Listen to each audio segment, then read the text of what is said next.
the double acting solenoid on Mercedes K-Series gearboxes.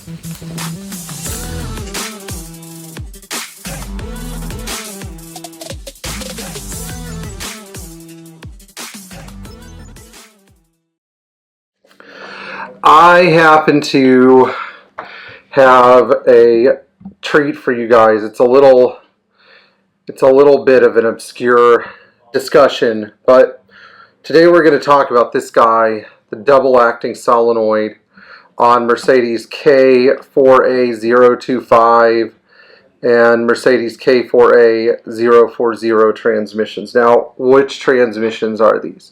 The K4A025 was last used in the 108 series in 1969 and last used in the Pagoda SL in 1971 so up to the end of the production.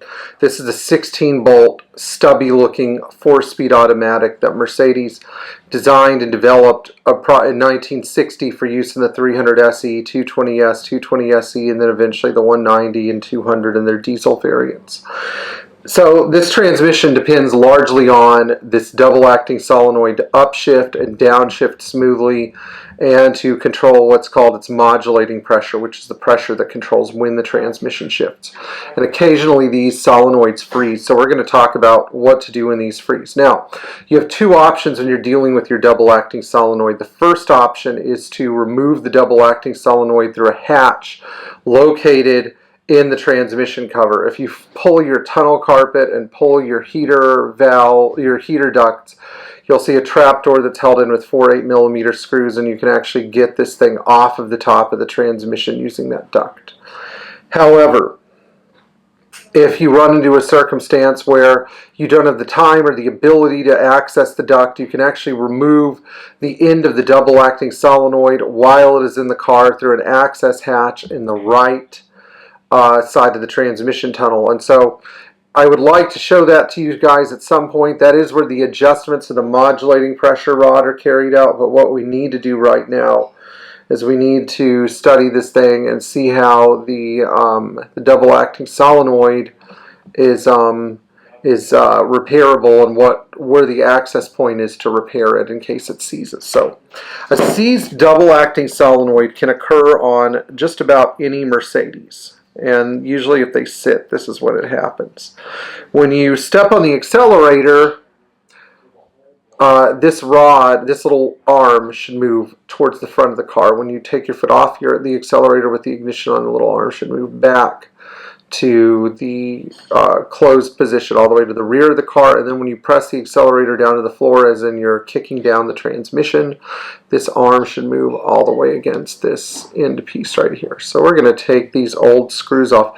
Believe it or not, this isn't a transmission that was really disgusting and nasty on the outside, but I think was still okay on the inside. So we're putting that back in the 280S right now after flushing the inside, changing a bunch of the internals. So inside the double acting solenoid, at the end is a little housing. And of course this housing can seize. Let me see if I can get it unstuck. Sometimes getting it unstuck can be a real challenge, but if you remove this little housing and you soak this pin or this arm in solvent, it will usually free it up. But this is the solenoid itself right here. So as you can see, it moves forward and backward. It's got a little tooth and it moves outward. This is actually, so just because you see this whole thing frozen, this is usually actually where the issue is. So you have to get this thing loose, and it can be a little tricky. What I like to do is I like to work the thing in and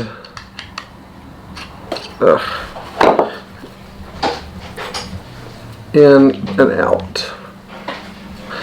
Now, granted, it's going to take some work to get this thing unstuck, but the good news is that the core of the double acting solenoid is actually okay. Now, putting this back together, the pigtail comes out of the front. You really have to be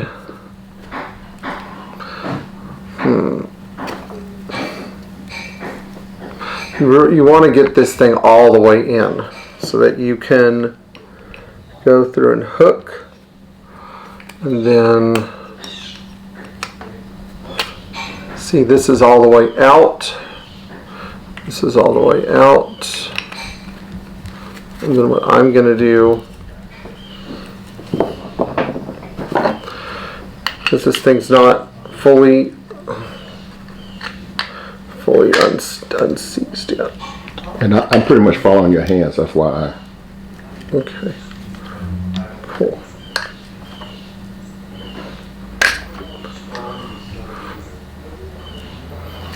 By the way, sometimes I'm known for using some excessively violent methods with this stuff. Just don't always necessarily pay attention to that part.